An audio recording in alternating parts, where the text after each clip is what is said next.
ในมื้อคืน1 ค่ำเดือนเจียงพศ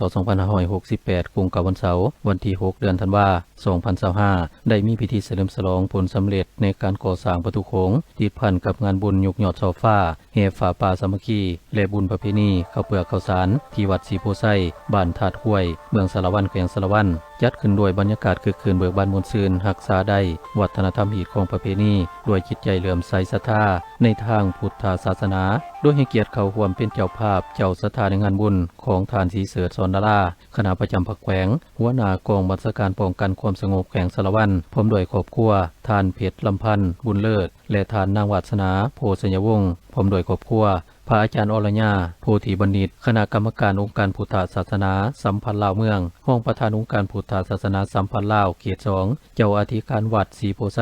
บ้านถาดห้วยพร้อมด้วยพระสงฆ์สามเณรองค์การจัดตั้งบ้านตลอดหอดชาวพุทธศาสนิกชนภายในบ้านถาดห้วยและบ้านอ้อมข้างเข้าร่วมเป็นเจ้าภาพเจ้าศรัทธาอย่างหลวงหลายพระอาจารย์อรญาโพธิบัณฑิตเจ้าอธิการวัดศรีโพไซบ้านถาดห้วยทั้งเป็นผู้ริเริ่มและนำพาสร้างประตูโขงได้ให้ฮู้เกี่ยวกับจุดประสงค์ในการจัดงานผลสำเร็จในการก่อสร้างประตูโขงแห่งดังกล่าวพร้อมทั้งได้แสดงความขอบใจมายังออกตนญาติโยมทุกภาคส่วนที่ได้ร่วมจิตร่วมใจเป็นเจ้าภาพเจ้าศรัทธาประกอบส่วนถึงห้อนเข้าในการก่อสร้างประตูโขงจนว่าสำเร็จไปโดยดีการงานบุญในมื้อนี้ก็ถือว่าเป็นการผลสำเร็จในการสร้าง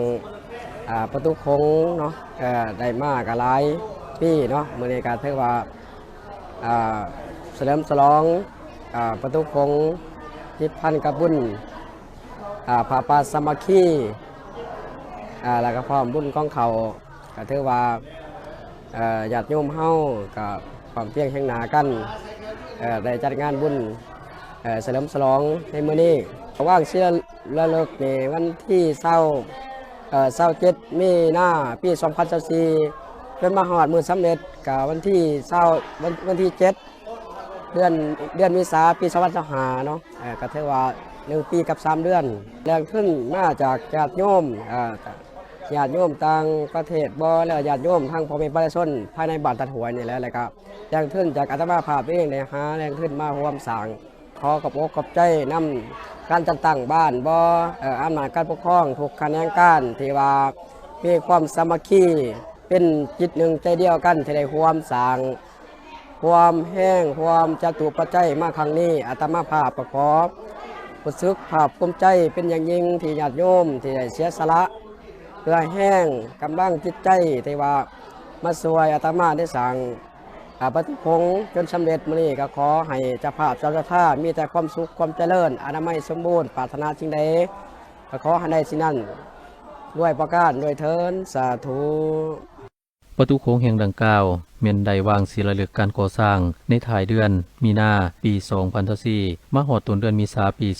2025แม่นได้สำเร็จในการก่อสร้างด้วยทุนสมทบจากหลายภาคส่วนทั้งภาครัฐครูบาอาจารย์และออกตนญาติโยมผลสำเร็จดังกล่าวแม่นย้อนความพยายามเอาใจใส่จากพระอาจารย์องค์การจัดตั้งบ้านทุกแขนงการและประชาชนภายในบ้านถาดห้วยที่ได้พร้อมเพียงกันเป็นจิตหนึ่งใจเดียวประกอบส่วนถึงห้อนตามกำลังศรัทธาก็คือการประกอบส่วนทั้งด้านวัตถุแห่งงานและอื่นๆชาวบ้านถาดห้วยของพวกเฮาในมื้อนี้ก็ถือว่าภาคภูมิใจหลายเนาะเพราะว่ายิ่งใส่การมีส่วนร่วมเกี่ยวแก่ใช้ทุนใส่ห้อนเนาะประกอบส่วนก็ยิ่งใส่พ่อแม่ประชาชนทุกทั่วหน้าเนาะมีความสมานสามัคคีและเป็นจิตหนึ่งใจเดียวเนาะประกอบส่วนทึ่นห้อนและสร้างประตูโขงก่อนสิได้มาเนาะเพราะว่าจัดงานบุญครั้งนี้ก็ต้นหลักๆและก็ยิ่งใส่ปกสเพื่อป้องกันความสงบพร้อมทั้งปกสกลุ่มและปกสบ้านจุดประสงค์ในการจัดงานก็เพื่อเป็นการเต่าโฮมความสมานสามัคคีในทั่วปวงชนก็คือประชาชนภายในบ้านถาดห้วยทั้งเป็นการสมทบทุนเข้าในการก่อสร้างห้องน้ำพระสงฆ์เติมอีกจำนวน6ห้องในมูลค่า50 ล้านกีบนอกนั้นยังเป็นการสมทบทุนและประกอบส่วนเข้าในการพัฒนาสร้างศาวัดวาอารามที่ยังบ่ทันสำเร็จให้มีความเจริญรุ่งเรืองเป็นที่พึ่งทางใจเป็นบ่อนกราบไหว้สังฆบูชาของออกตนญาติโยมที่มาร่วมทำบุญสร้างวัฒนธรรมลาวเว้าเฉพาะแม่นสร้างวัดศรีโพไซบ้านถาดห้วยให้มีการขยายตัวและมีความเจริญรุ่งเรืองเป็นก้าวๆ ภายในงานได้มีหลายกิจกรรมคือตอนเช้าได้มีการหางหากาเกียมวัตถุเครื่องของต่างๆหับหมู่ธนาทานต่อยอดวัตถุปัจจัยจากการจะตั้งบริษัทนางห้านและออกต้นญาติโยมในต้นบ่ายก็ได้มีพิธีแห่ฝ่าป่าสามัคคีผ่านเนื้อในการก่อสร้างประตูโขงสรุปรายหับรายจ่ายหับชมการแสดงศิลปะของน้องนักเรียนนอกนั้นยังได้มีพิธีตัดแถบฟ้าเปิดการนำใส่ประตูโขงลั่นคล้องพิธีทางศาสนาสูตรปริตามงคลฟังธรรมเทศนาใส่บาตรถวายทานเนพาสงฆ์สมณีนถวายฝ่าป่าสามัคคีและเครื่องบริวารต่างๆ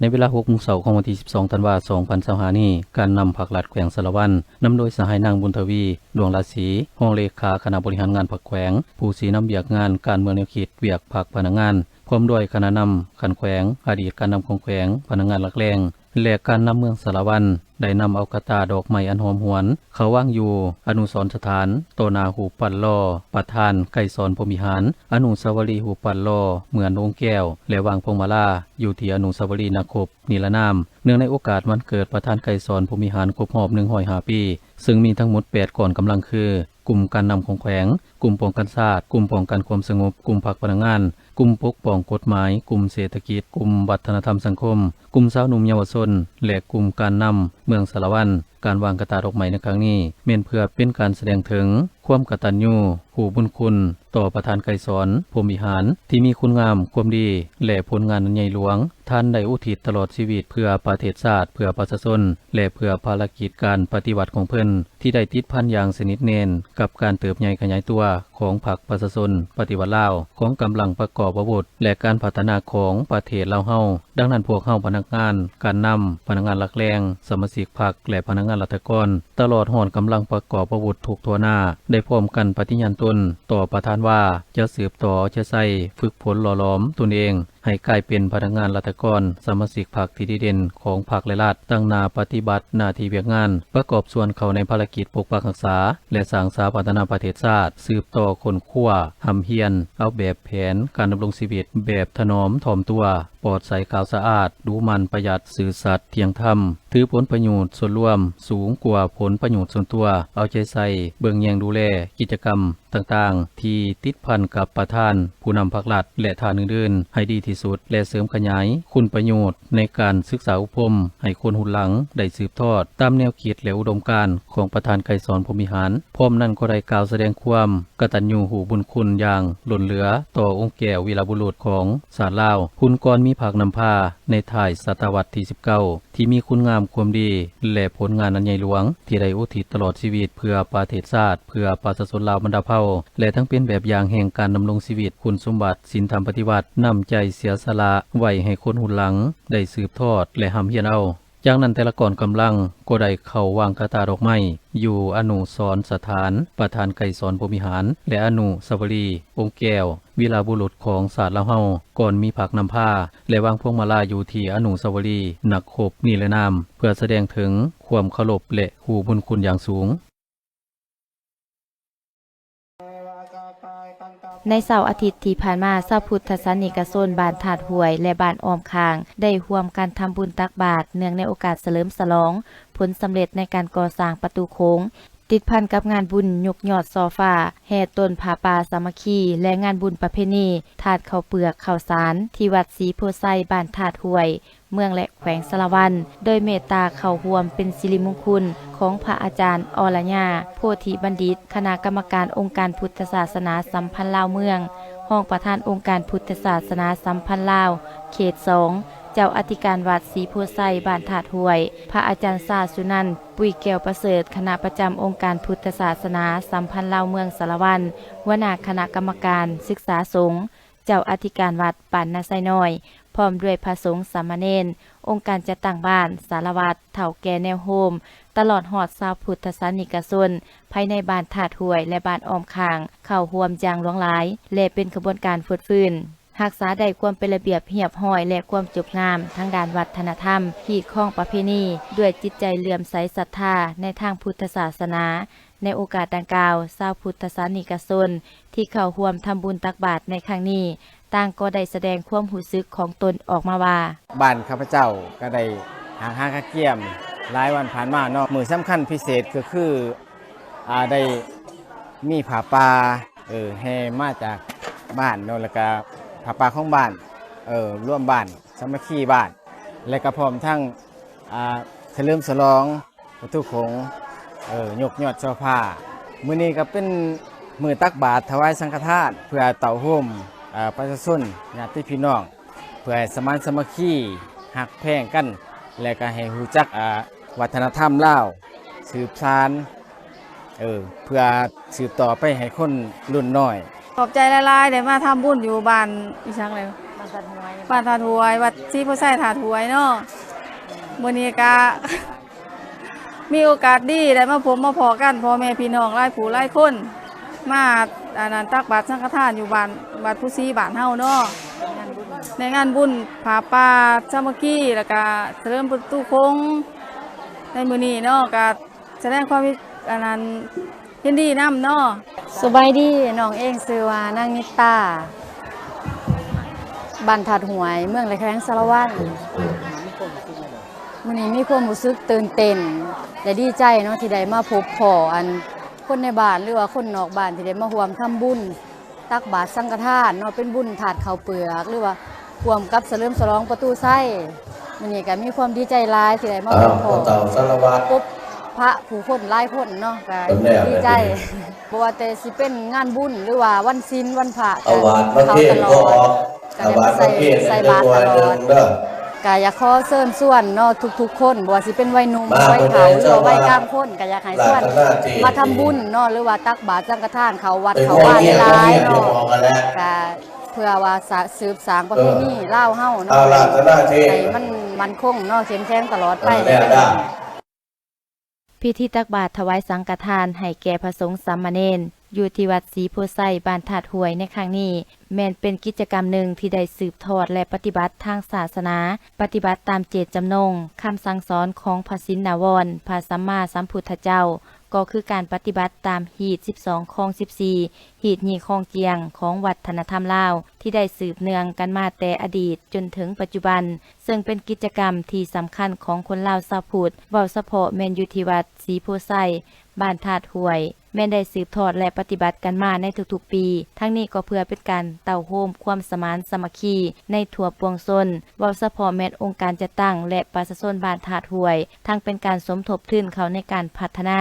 วัดวาอารามให้มีความเจริญหุ่งเฮืองศรีวิไลเป็นก้าวพร้อมกันสืบต่อปกปักรักษาและเสริมขยายมนต์เสื่อวัฒนธรรมฮีดข้องประเพณีอันดีงามของศาสตร์ลาวเฮาที่มีมาแต่บูรณาการยกสูงคุณค่าทางด้านวัฒนธรรมให้ยืนยงคงอยู่ตลอดไปซึ่งภายในงานแม้นได้ปฏิบัติพิธีทางศาสนาคือไหว้พระหับศีลฟังธรรมเทศนาใส่บาตรจาดน้ำเพื่ออุทิศส่วนบุญกุศลให้กับผู้ที่มีพระคุณก็คือญาติพี่น้องที่ล่วงลับไปแล้วพร้อมทั้งถวายปัจจัยสัญญาทานต่างๆถือว่าสำเร็จพิธีในวันนั้น